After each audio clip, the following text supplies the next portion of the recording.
Aujourd'hui, je reçois Jonathan Huette, fondateur de la Sunrise Charity. C'est une fondation qui lutte pour différentes causes.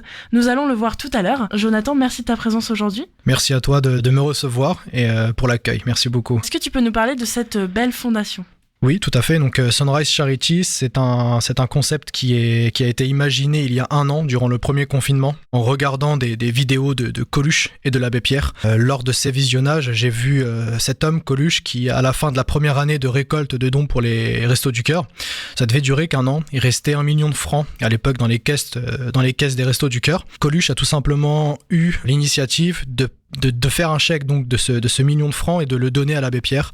Donc j'ai trouvé cette action magnifique, pleine de sens, de partage, et donc je me suis dit il faut que je fasse la même chose, il faut que je fasse quelque chose en tout cas, ça m'a inspiré, et donc Sunrise Charity est né, et donc on a créé cette plateforme de récolte de dons qui est en partenariat avec une association qui s'appelle ADER. ADER, c'est une association qui vient en aide aux enfants en France puis dans le monde entier, et l'idée c'est que les donateurs chez nous, on crée une communauté qu'on appelle les Sun.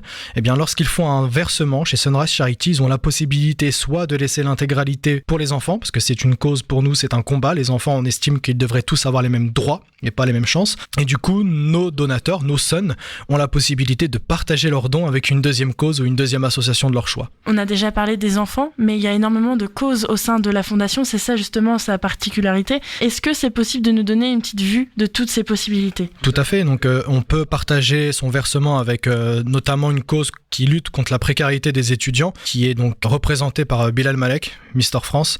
Donc c'est un honneur pour nous. Et donc du coup, on récolte de l'argent, et lorsqu'on aura un certain montant, à ce moment-là, on fera une action donc locale dans un premier temps au Havre, car il y a des besoins, mais c'est aussi derrière d'aller beaucoup plus loin et d'aller au niveau national. Donc il y a cette cause-là dans un premier temps. Nous avons la chance d'avoir un partenariat avec CKDB, C'est que du bonheur. Donc c'est une association dont la présidente est Hélène Sy, la femme d'Omar Sy. Donc c'est une association qui accompagne, vient en aide aux enfants qui sont hospitalisés, pour les occuper, certainement pour jouer avec eux, pour réaliser leurs rêves peut-être, rencontrer des artistes, leurs idoles. Nous avons également la lutte contre les violences domestiques. Donc on récolte de l'argent également pour ça. Pareil pour la cause animalière, il y a aussi l'écologie, enfin voilà, il y a tout un tas de causes qui est représenté chez Sunrise, et donc on va agir et intervenir dans un maximum de besoins. En gros, on va traiter un maximum de besoins. Voilà.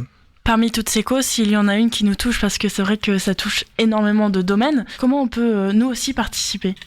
Alors c'est très simple. Nous, on a décidé de créer une communauté.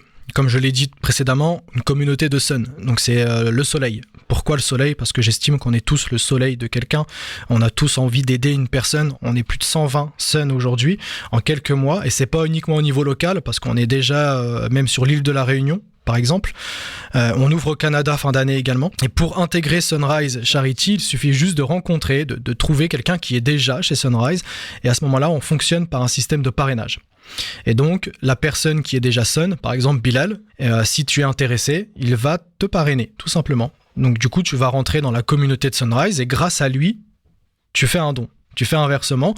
Donc nous, on débloque des avantages pour nos donateurs. Mais ça fonctionne uniquement par parrainage, dans un premier temps. Parce que nous, ce qu'on veut, c'est vraiment créer une communauté plein d'ambassadeurs ou ambassadrices. Et nous, au lieu de dépenser de l'argent inutilement dans des campagnes de publicité, on décide tout simplement de récompenser et de remercier nos donateurs. Pas parce qu'ils donnent, mais parce que grâce à eux, des gens donnent.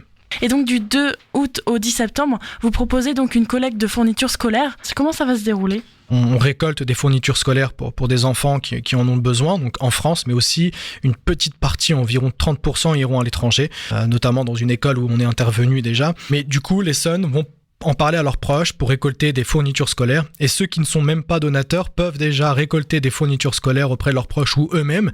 Ils ont juste à nous envoyer un mail à l'issue à fourniture au singulier @sunrisecharity.com en disant qu'ils ont des fournitures à donner, et là à ce moment-là, une personne de l'équipe de Sunrise Charity viendra à un lieu de rendez-vous pour récupérer ces fournitures. Chacun peut récolter des fournitures, ou alors si moi je veux en acheter pour mon fils, j'achète 2-3 trucs en plus qui coûtent pas forcément plus cher, ça peut être 2-3 euros, et dans ce cas-là, j'envoie un message et une personne de Sunrise viendra récupérer ses fournitures. Mais l'idée, c'est vraiment de faire ça. Donc Sunrise Charity récolte des fournitures scolaires, et derrière, on va faire appel à des associations qui sont experts dans le domaine pour pouvoir les redistribuer auprès de familles d'enfants dans le besoin. Donc chez Sunrise Charity également, on a voulu répondre à un besoin. Le premier, c'est la transparence. Parce qu'en tant que donateur, à titre personnel, sans rentrer dans l'ego, je donnais de l'argent tous les mois. Et je ne pouvais pas m'empêcher de me poser cette question, mais qu'est-ce qui est fait avec cet argent ? En vérité, lorsqu'on donne de l'argent, on devrait avoir un retour. Un vrai retour. Et j'estime que, en tout cas chez Sunrise, on donne de l'argent, on doit savoir où est-ce qu'il va. En gros, là, avec ADER, cette association, à chaque fois qu'elle fait une dépense, la preuve, là, elle a fait des dépenses au Sénégal dans quelques heures, voire demain ou après-demain, sur l'intranet de chaque donateur, parce que chaque donateur a un espace privé, on va pouvoir consulter toutes les factures, toutes les dépenses. Donc chaque dépense que fait ADER pour les enfants, les donateurs pourront voir où va l'argent. Au-delà de ça, les donateurs vont décider des futures missions. Donc il y aura un système de vote et ADER va proposer des missions pour les enfants en France, à l'étranger, et les donateurs vont voter, et là où il y aura plus de voix, on va agir sur le terrain. Sachant que tout doit être fait, mais ça va être par ordre donc de priorité certainement pour nos donateurs. Aussi à l'étranger, vous avez déjà agi, ça fait quelques mois que Sunrise existe. Depuis le mois de février, ouais. Mais vous avez déjà été au Sénégal et vous avez aidé dans une école. Qu'est-ce que vous avez pu faire dans cette école ? Exactement. Alors, Sunrise Charity a ouvert, en gros, on a enregistré notre premier donateur le 21 février 2021, pour être exact. Et donc, très rapidement, donc ça s'est développé. On a réussi à aller faire une première mission à l'étranger. Et donc, on a agi exactement au Sénégal, dans la région du lac Rose, pas loin de Dakar. Et c'est une école, donc l'école s'appelle Cœur Marembeng, et il y a une école qui a été construite par des villageois où il manque des toitures, menuiseries, il y a absolument rien. Les enfants étudient, ils ont le soleil qui leur frappe la tête toute la journée, donc c'est très compliqué. Et puis quand il pleut, il n'y a pas d'école. Donc là, on a réussi à assembler assez d'argent pour pouvoir construire une toiture qui va abriter 4 classes, environ 200 élèves. Et on a eu même la possibilité d'aller plus loin parce qu'on va même pouvoir poser des fenêtres à cette école, donc c'est plutôt pas mal.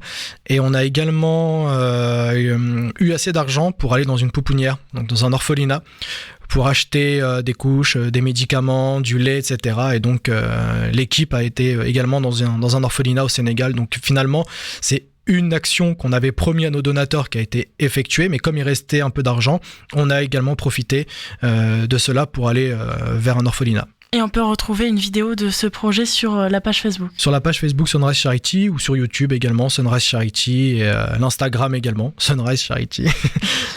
Toujours à l'étranger, on va construire une école au Népal. Le Népal, c'est un pays qui est même le pays le plus pauvre au monde. On va construire une école. Pourquoi on a décidé d'agir là-bas ? Parce qu'il y a une sismicité qui est très fragile. Il y a pas mal de tremblements de terre, même si on n'en entend pas parler, parce que parfois ce sont juste des petites secousses, mais ça suffit à ce que les écoles s'effondrent. Et quand ça arrive en journée, il y a des enfants en dessous. Donc l'idée, c'est de créer une école, parce que cela existe. Alors je suis ni architecte, ni médecin, mais il y a des structures qui existent. En gros, lorsqu'il y a des secousses, les fondations, en tout cas les murs porteurs, la toiture, les toits en gros ne s'effondrent pas sur la tête de ces enfants, et ça permet d'avoir un point de repli et même un point d'abri pour les personnes qui se situeraient à proximité. Donc ça, c'est pour la partie étrangère dans un premier temps. En France, en Normandie, donc on va créer un centre médicalisé pour enfants autistes.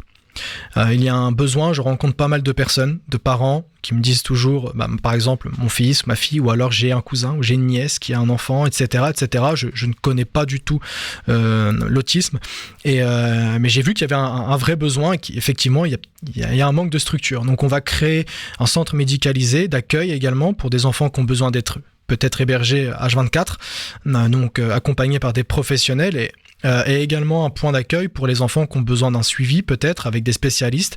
Et là, à ce moment-là, on va créer un centre à proximité, donc qui est collé avec chalet, bungalow, piscine, pour que les enfants, lorsqu'ils vont se déplacer avec leurs parents, ne vont pas avoir ce fameux stress peut-être de se dire je vais passer 2 jours ou 3 jours parce que je suis pas du Havre, je suis de Paris ou de Rennes ou de Reims, peu importe.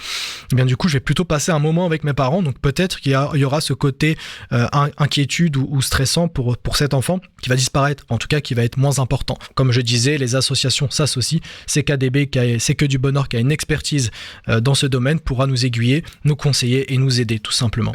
Donc voilà pour la partie française. Et une fois que ces missions-là seront faites, d'autres viendront les remplacer tout simplement.